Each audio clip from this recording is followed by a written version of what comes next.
Nadia Whitfield had memorized the sound of Minjun Cho's footsteps before she'd ever learned his first name. They came down the 40th floor hallway of Cho Enterprises at exactly 7:52 every morning, unhurried, deliberate, the kind of walk that made junior associates flatten themselves against the walls like the building itself owed him the right of way. She'd started as his executive secretary 8 months ago, hired through a staffing agency that had described the position as high pressure, high reward, discretion required. She hadn't understood what discretion meant in that context until her second week, when she'd watched two men in dark suits carry a third man out of the private elevator, and nobody in the office had so much as looked up from their monitors. She still didn't ask questions. That was the job. She organized his calendar, filtered his calls, translated his silences into instructions for the rest of the staff, and never once let her face show that she understood exactly what kind of empire she was helping run. Cho Enterprises was, on paper, a logistics and investment conglomerate with holdings across Seoul, Los Angeles, and Chicago. Off paper, it was something else entirely, something with soldiers instead of employees and territory instead of markets. Nadia had pieced that together in her first month, the way you piece together a fire from the smell of smoke before you see the flame. She wore glasses she didn't need anymore, kept her hair pulled back in a low bun, and dressed in blazers a size too big because she'd learned early that being underestimated in that office was a form of protection. The other assistants called her the ghost. She answered to it. Ghosts didn't get noticed, and in a building where the man at the top could end a rival's business with a two-word phone call, not being noticed felt like survival. Minjun noticed her anyway. He just didn't say so. He was 34, sharp-jawed, with black hair combed back from a face that gave away nothing unless he wanted it to. He wore suits that cost more than her yearly rent, tailored so precisely they looked like a second skin, charcoal and midnight, and, on the rare day, he wanted to unsettle a room. Stark white. He smelled like cedar and something colder underneath it, like the air right before rain. When he spoke, which wasn't often, the whole room adjusted its posture. When he was angry, he didn't raise his voice. He simply went still, and stillness from Minjun Cho was the most dangerous sound in the building. Nadia had learned his rhythms the way she'd learned the position. Quickly, thoroughly, without asking for help. She knew which throat-clear meant bring coffee, and which one meant get everyone out of the room. She knew he preferred his schedule read to him rather than handed to him, that he never looked at his phone during a conversation, that he said her name, Ms. Whitfield, with a precision no one else in the office bothered with, each syllable landing like he meant it. It was a Tuesday afternoon, for weeks before any of this began in earnest, when he called her into his office for what she assumed was a scheduling correction, and instead found him standing at the window with his back to her, looking down at the city, like he owned every rooftop in it. "There's a dinner Thursday," he said, without turning around. "Private room at Sejin. Investors from the Los Angeles office. I'll confirm the reservation and send the briefing packet," she said, already reaching for her tablet. "You're coming." She paused. "Sir? You heard me." He turned then, and there was something in his expression she couldn't name yet, amusement, maybe, or the beginning of a test. "You handle every detail of my calendar. You should see how the details play out in the room." She told herself it was a professional invitation. She told herself that for exactly 4 days, right up until Thursday evening, when she stood in her studio apartment on the Lower East Side, staring at the single dress in her closet that wasn't black or gray. It was red, not the bright, attention-seeking red of a woman trying to be seen, but a deep wine color, structured at the waist, the kind of dress her sister had bought her 2 Christmases ago and she'd never had an occasion to wear. She almost didn't wear it.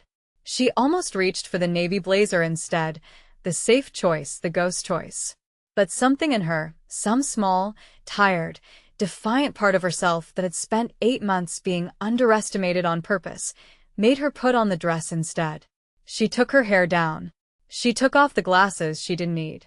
She put on the one pair of heels she owned that could survive a full night standing, and she looked at herself in the mirror for a long moment before she understood, with a strange calm, that she wasn't dressing for him. She was dressing for herself, for the version of her that existed outside the 40th floor, the version that had almost been erased by 2 years of making herself smaller. She had not, in fact, understood that Minjun's invitation had been half a joke among his lieutenants, a comment tossed off in Korean between two men who assumed the American secretary wouldn't understand the language or the insult. Something about seeing what the ghost looked like outside her cardigan. Minjun hadn't corrected them. He'd simply said, in English, loud enough for her to hear on her way out that afternoon, Thursday, 7 o'clock, and walked away before she could ask if he was serious. She arrived at Sujian at 6:58, 2 minutes early, the way she arrived at everything. The restaurant sat on the top floor of a glass tower on the Upper East Side, all dark wood and low lighting, and a maitre d', who looked at her twice before escorting her toward the private room. She could hear voices through the frosted glass door, low, controlled, the particular cadence of men who were used to being obeyed. She smoothed the front of her dress once, told herself this was still, technically, work, and stepped inside. The conversation stopped. Minjun was seated at the head of the table, flanked by two men she recognized from the Los Angeles office, Daniel On, tall and restless, and an older man named Sang-hoon Bae, who ran logistics on the West Coast and rarely smiled. All three of them looked up when the door opened. Daniel's fork paused halfway to his mouth. Sang-hoon actually set his glass down. But it was Minjun's reaction Nadia would remember for the rest of her life. He didn't move at first. His eyes went from her face down to the dress and back up, slow enough that she felt the path of it like a physical touch, and something in his jaw tightened, almost imperceptibly, the way it did right before he made a decision that would change something. He stood. He never stood for anyone.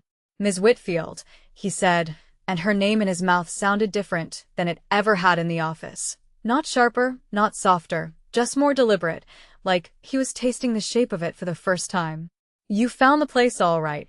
I had good directions, she said, and was proud of how steady her voice came out, even as her pulse had picked up the second she registered the way he was looking at her. He pulled out the chair to his right himself, waving off the server who moved to do it, and Nadia sat, aware of every set of eyes in the room, aware most of all of the man beside her, whose cologne, cedar, and something colder beneath it, like the edge of winter, she had never been close enough to notice before tonight. The dinner that followed was not the dinner she had expected. She had assumed she would sit quietly, refill water glasses of conversation with polite nods, disappear into the furniture the way she disappeared into every meeting for 8 months. Instead, when Daniel On made an offhand comment about the Chicago numbers being soft this quarter, it was Nadia who corrected him, gently, precisely, with the kind of detail only someone who read every report before it crossed Minjun's desk could know. Daniel blinked. Sang-hoon actually laughed, a short, surprised bark of a sound. She's right, Minjun said, before either man could argue. The Chicago slowdown is a supply issue, not a demand issue. Ms. Whitfield flagged it in April. I didn't realize your secretary reads freight logistics reports for fun, Daniel said, not unkindly but with the particular curiosity of a man recalibrating his assumptions. She reads everything, Minjun said, and there was something almost proprietary in the way he said it, something that made Sang-hoon glance between the two of them with new interest. The meal moved through courses Nadia couldn't have named a year ago, thin slices of raw fish arranged like petals, a broth so clean it tasted like the ocean had been distilled, short ribs that fell apart the moment a fork touched them. She ate carefully, aware of Minjun's attention on her in a way she hadn't been prepared for, a low current running under the surface of the conversation that had nothing to do with logistics. At one point, reaching for her water glass at the same moment he reached for the bottle to refill it, their hands brushed. It was nothing. It lasted less than a second. And still she felt it travel up her arm like a current, and when she looked up, he was already watching her, his expression unreadable except for the faint tightening around his eyes that told her he'd felt it too. You clean up well, Ms. Whitfield, he said, low enough that it was only for her. I dress for the job, sir, she said. Tonight the job apparently required a dress. Something that might have been the beginning of a smile moved across his mouth and vanished before it fully arrived. It did, he agreed. Though I should tell you, the invitation started as something less serious than it became. I'm aware, she said, meeting his eyes without flinching. Daniel's Korean isn't as quiet as he thinks it is. I understood exactly what was said in that hallway. The table went very still. Daniel's face drained of color. Minjun turned to look at her fully now, something sharpening in his expression that had nothing to do with amusement. You speak Korean, he said. It wasn't a question. I studied it in college. For years. I never mentioned it because no one asked, and it seemed useful to let people underestimate what I understood. She held his gaze, steady, unapologetic. I've heard a lot of things in that office over 8 months, Mr. Cho. I've never repeated a single one. The silence that followed had weight to it, the particular density of a room recalculating its risk. Sang-hoon's eyes moved to Minjun, waiting for a reaction, the way a soldier waits for an order. Minjun didn't look angry. He looked, if anything, intrigued. The way a man looks when a locked door he'd assumed was empty turns out to have something valuable behind it. Then you understand more about this business than most people who work for me directly, he said finally. I understand enough to know I should be careful, she said. And I understand enough to know that careful is exactly what I've been. He held her gaze a moment longer, and something passed between them that had nothing to do with words, an acknowledgement, maybe, that the ghost in the cardigan had never been what he assumed, that the woman across from him tonight was not an accident of a joke gone sideways, but someone who had been standing in plain sight the entire time, choosing, deliberately, what to reveal and when.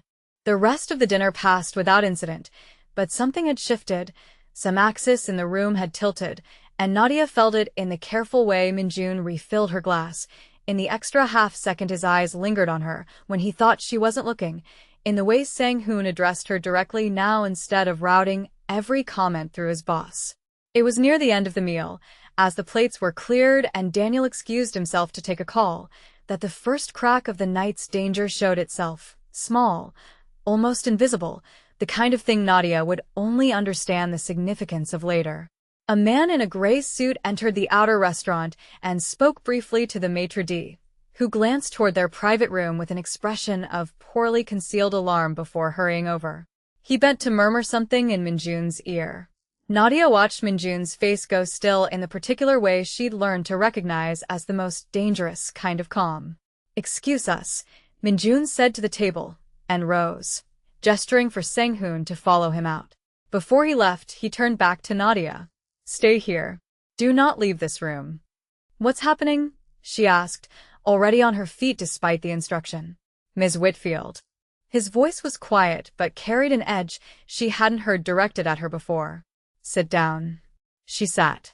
But she watched through the frosted glass as the shapes of Minjun and the man in gray moved and spoke in low, urgent tones, and she felt, for the first time since she'd taken this job, the true shape of the fear that lived under the surface of every day she'd spent in that skyscraper.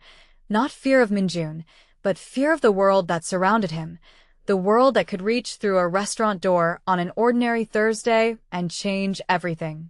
When Minjun returned 5 minutes later, his face had reassembled itself into something calm, but Nadia had spent 8 months reading the smallest signals of that face, and she saw immediately that something underneath the calm had gone taut as wire.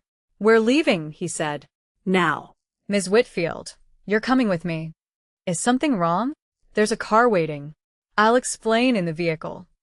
He extended his hand, not a request, an instruction wrapped in courtesy, and after a half-second of hesitation, she took it and let him lead her out through a side exit she hadn't even known the restaurant had. The black sedan idling in the alley behind Sujian had its engine running, and its rear door already open. Minjun guided her in first, sliding in beside her, and the car pulled away from the curb before the door had even fully shut. Someone followed the Los Angeles delegation into the city, he said, once they were moving, his voice low and controlled in a way that told her he was choosing every word. A rival organization. Jean Ho Park's people. They've been circling the Chicago territory for months, and tonight they made it clear they know exactly where my associates are staying and who they're meeting with. Which means they know about me now too, Nadia said, understanding arriving cold and fast. Minjun looked at her, and for a moment the careful composure slipped, just enough that she saw something underneath it. Not fear exactly, but the closest thing to it she'd ever glimpsed on his face. It means I made a mistake tonight. I should not have brought you into a room with people watching. That's on me, not you. You didn't know they'd be watching. I should have assumed it. I always assume it. Tonight I didn't because he stopped himself, jaw tightening, and looked out the window instead of finishing the sentence. Because? She asked, and some reckless part of her, the same part that had put on the red dress instead of the navy blazer, refused to let the silence stand. Because I wanted one evening where you weren't just my secretary, he said finally, still not looking at her. That was selfish. I won't make that mistake again. The car sped through the city, cutting through side streets Nadia didn't recognize, and she watched Minjun's hands, steady, controlled, resting on his knees like a man forcing calm into his own body through sheer will. She thought about the man she'd worked for these past 8 months, the one who never raised his voice, who moved through crises like they were logistics problems to be solved rather than emergencies to survive, and she understood, watching him now, that the stillness she'd always read as coldness was something else entirely. It was armor.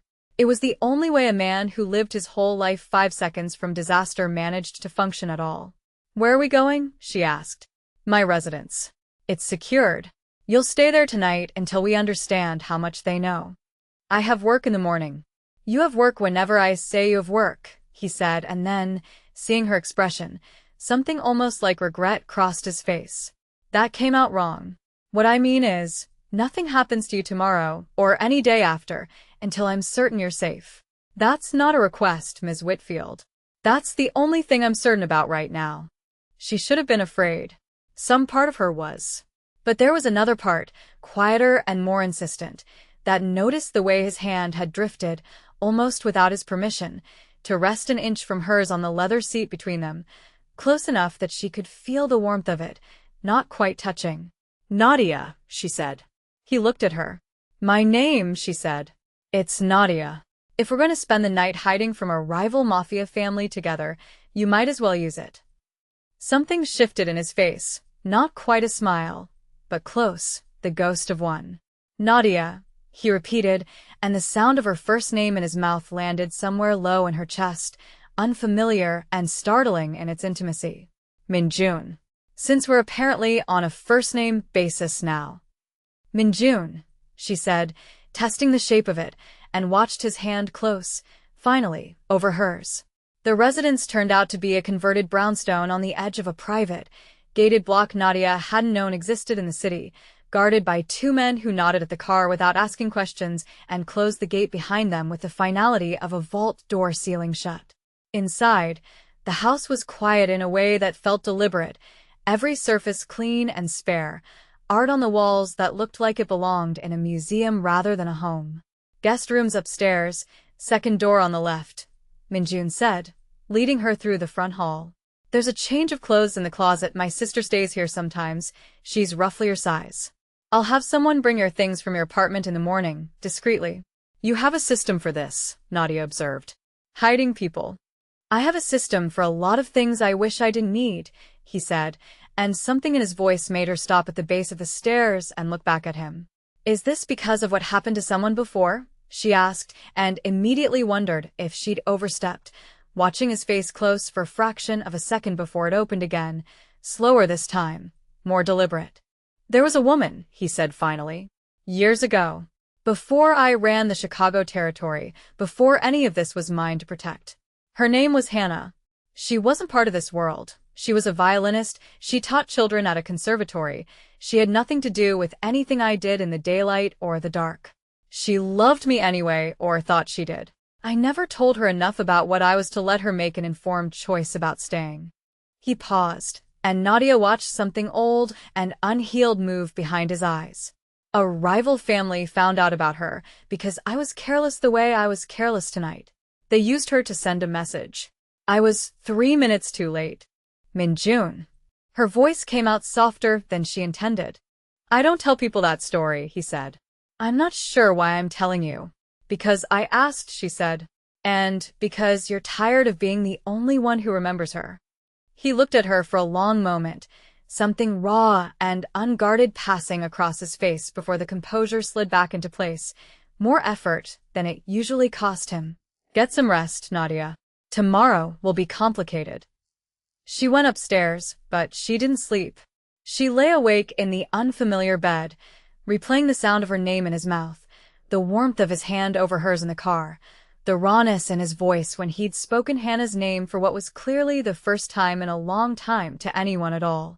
She understood, lying there in the dark, that something had shifted between them tonight that had nothing to do with a red dress or a joke gone sideways, that she had walked into that restaurant as his secretary and walked out of it as something else, something neither of them had a name for yet, and that whatever came next would not be simple and would not be safe.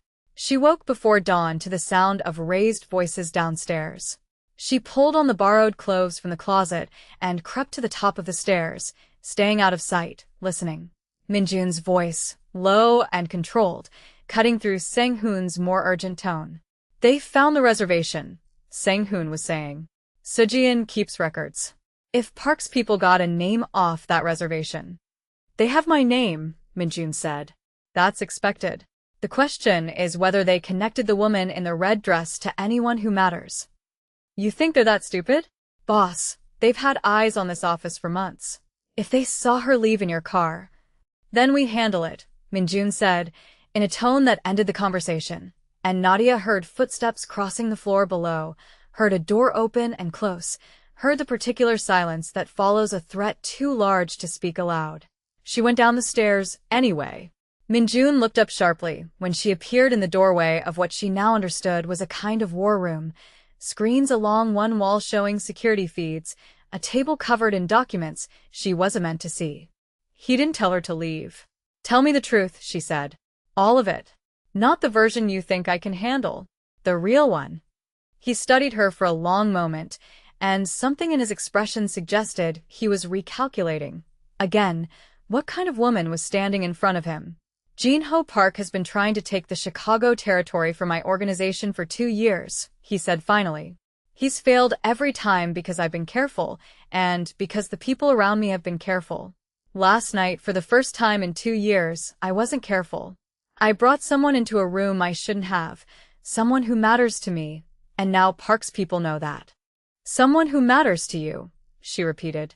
"Don't make me say it twice, Nadia. I don't say things twice." The air between them went taut, something unspoken, and enormous pressing against the walls of the room. She crossed the space between them before she'd fully decided to, stopping close enough that she could smell the cedar and cold air scent of him, close enough to see the exhaustion under his composure. "Then let me help," she said. "Not as your secretary. As someone who understands exactly what's at stake and isn't running from it. This isn't a negotiation you're equipped to survive." "You didn't think I was equipped to speak Korean either," she said. "You were wrong about that. Try being wrong about this too." Something in him seemed to give way, just slightly, the way a dam gives way not all at once, but in a single crack that promises the rest will follow. He reached up, slowly, and tucked a strand of hair behind her ear, his fingers lingering against her jaw a moment longer than the gesture required. "If anything happens to you," he said, very quietly, "I don't know what I become." "Nothing is going to happen to me," she said, though she didn't fully believe it, and neither, she suspected, did he. Sang-hoon's voice cut through the moment from the doorway, urgent and low. "Boss, we have a problem. Park's people just took one of ours off the street outside the Chicago office. They want a meeting. Tonight. And they specifically asked whether the woman from Sujian would be joining." The room went cold in a way that had nothing to do with temperature. "They know," Minjun said, and Nadia watched the last of his composure fold into something harder, colder, more dangerous than she'd ever seen from him.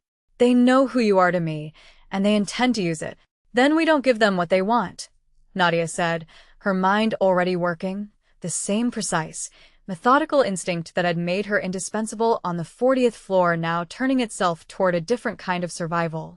"We give them something else." Minjun looked at her, something sharpening in his expression, not doubt, but attention, real attention, the kind he'd never given anyone in that office before. "Talk," he said. "You said Park's people have been watching the office for months. That means they think they understand your patterns.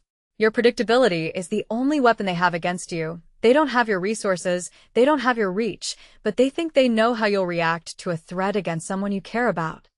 She was pacing now, the way she paced through crises at her desk, turning problems into checklists. So, don't react the way they expect. Don't walk into their meeting tonight like a man protecting a woman. Walk in like a man who has already solved the problem because you have. You have information they don't know you have. What information? The reservation records, she said. Sang-hoon said Park's people pulled the reservation from Sujian.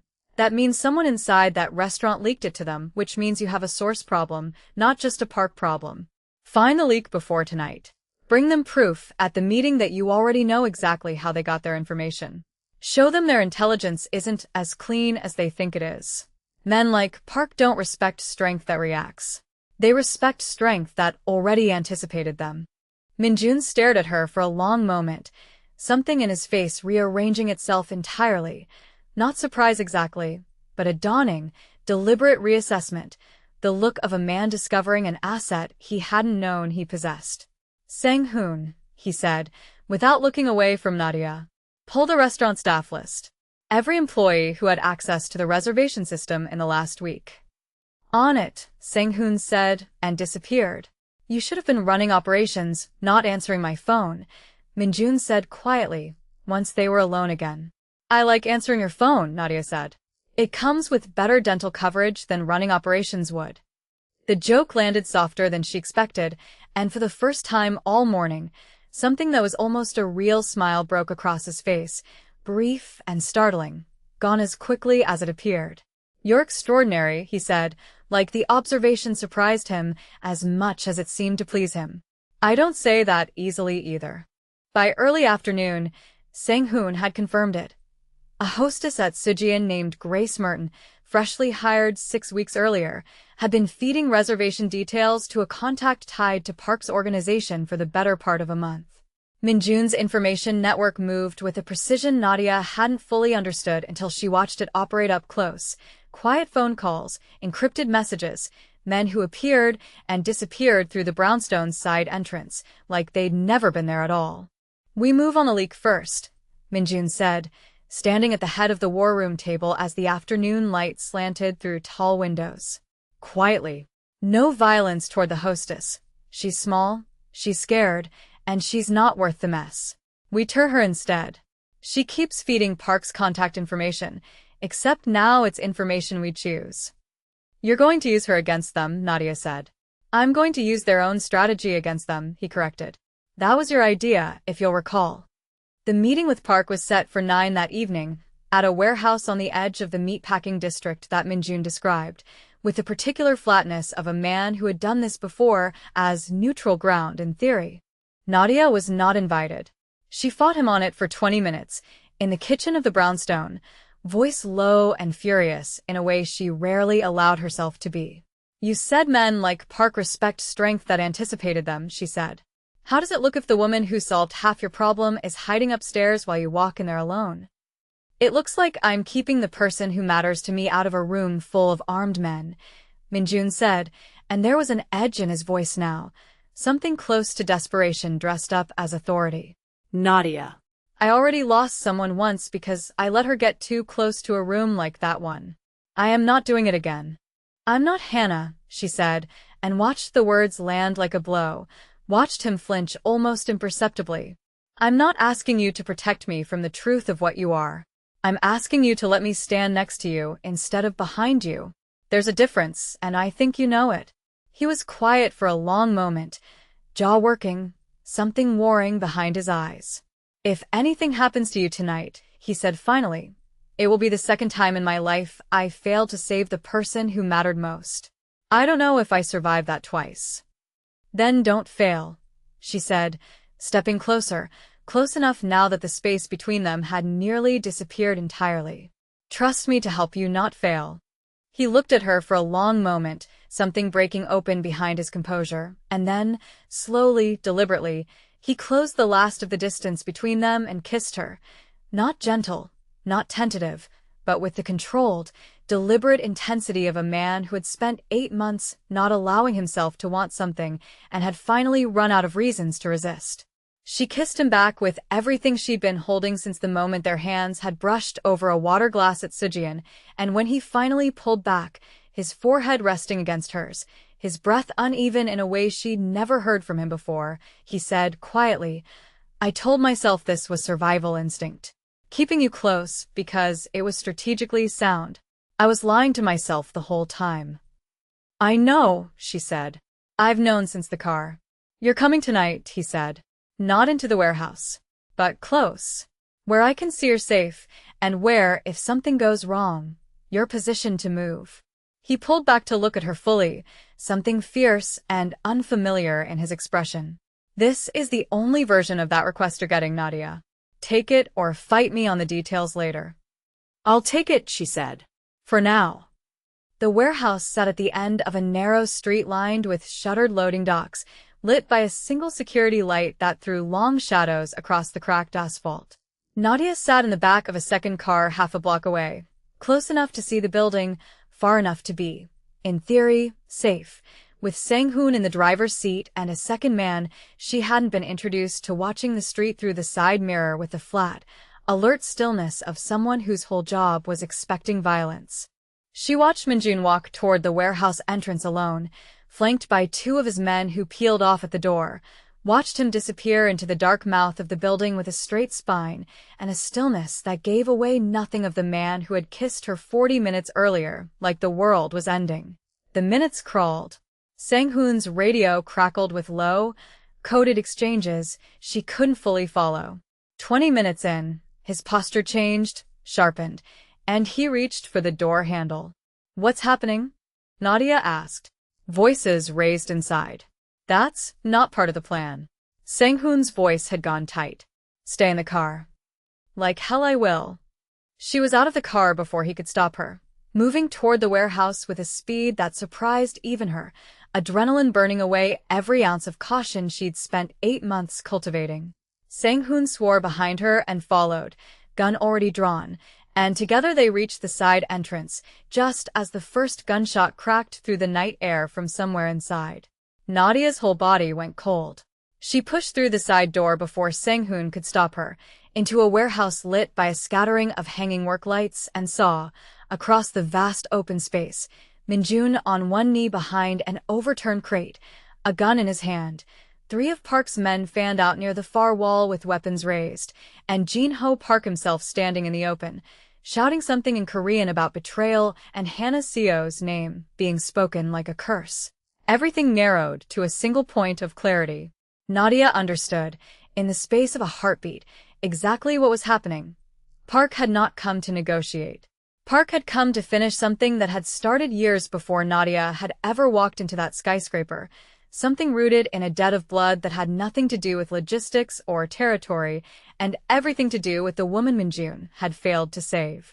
She saw the second gunman circling toward Minjun's blind side, saw that he hadn't registered it yet, too focused on Park's raised weapon in front of him, and she did the only thing she could think to do. She grabbed the fire extinguisher mounted beside the door and threw it, hard, into the path of the circling gunman, the crash of metal on concrete loud enough to shatter his aim and draw every eye in the warehouse toward her for one long, terrible second. "Nadia, get down." Minjun's voice cracked across the space, raw with a fear she'd never heard from him, and in the half-second of chaos her interruption had bought him, he moved, fast, precise, lethal, exactly as she'd imagined he could be but had never seen, closing the distance to the circling gunman and disarming him with a brutal economy of motion before the man could recover his balance, the gun clattering across the concrete floor. Park, seeing his advantage collapsing, turned his weapon toward Nadia instead. Time slowed the way it does only in the worst seconds of a life. She saw the muzzle swing toward her, saw Minjun's face contort with something beyond fear, watched him move. Too far away, she registered with sick clarity, too far to reach her in time, and heard Sang-hoon's gunfire from the doorway behind her, once, precise, and watched Park crumple before his own shot ever left the chamber. Silence crashed down over the warehouse, broken only by the ragged sound of everyone's breathing. Minjun reached her in 3 strides, hands framing her face, checking her over with a desperate, clinical urgency that had nothing clinical about it underneath. Are you hit? Nadia, look at me. Are you hit? I'm fine, she managed, her own hands shaking now that the adrenaline had nowhere left to go. I'm fine, Minjun.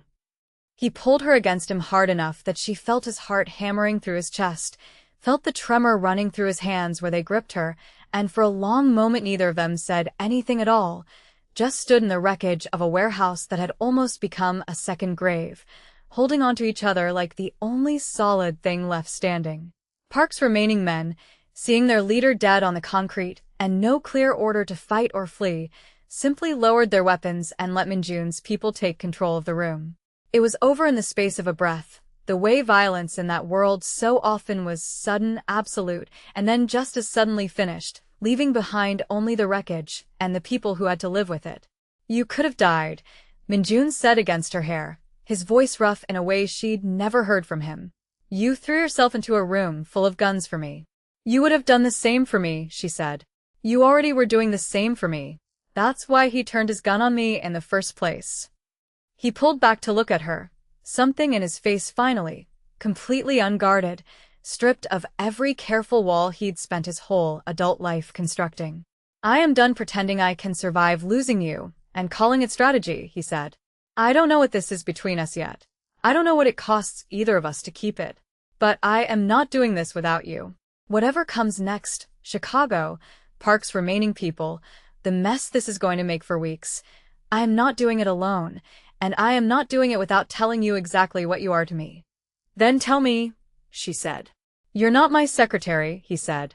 You haven't been for a while, if I'm honest with myself. You're the person I would burn this entire empire down to protect, and the person I trust enough to hand half of it to instead, because you have better instincts for it than half the men I pay to advise me. You are the first person in years who has made me feel like something other than the man everyone in that building is afraid of. I don't know what to call that except the truth. Nadia felt something in her chest crack open, warm and terrifying all at once. 8 months of careful, deliberate smallness dissolving into something she hadn't let herself want since she'd taken a job description that promised discretion required and delivered a life she'd never planned on living. I put on that dress because some tired, stubborn part of me was done being invisible, she said. I didn't know it would end with me in a warehouse throwing fire extinguishers at gunmen. But I'm not sorry it did. I choose this, Minjun. Not because you saved me tonight, because I saved you right back, and because I want to keep choosing it every day, with my eyes open about exactly what it costs. He kissed her again, there in the ruin of the warehouse, slow this time, certain, nothing tentative left between them at all, and when he finally pulled back, his forehead against hers, his voice was steadier than she'd heard it all night. There's a cost to what happened here tonight, he said quietly. Park's people will regroup. There will be retaliation, negotiations, months of cleanup before Chicago settles. This isn't the end of the danger. I need you to understand that before you say yes to any of this. I've spent 8 months reading the fine print of everything that crosses your desk, Nadia said. I read this one carefully too. I'm still here. 3 weeks later, the 40th floor of Cho Enterprises looked exactly the way it always had. Glass walls, quiet efficiency, the particular hush of an office that ran on power nobody spoke about directly. But Nadia no longer wore the oversized blazers or the glasses she didn't need. She walked the halls the way she'd walked into Sujin that first night, unhidden, unapologetic, and when Minjun's office door opened at 7:52 exactly, he no longer walked past her desk without stopping.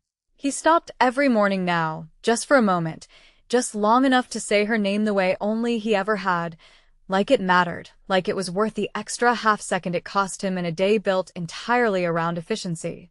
The staff noticed. Nobody said anything. In a building full of people who had learned not to ask questions, this was simply one more thing left unspoken, and understood completely anyway. Nadia still organized his calendar. She still filtered his calls and translated his silences for the rest of the staff.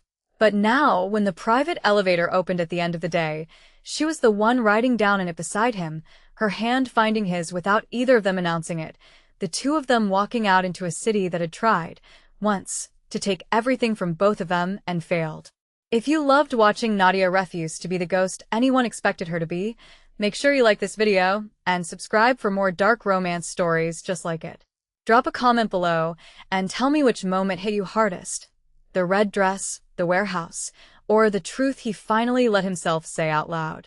New stories drop every week, so stick around because this is only the beginning of what this channel has waiting for you.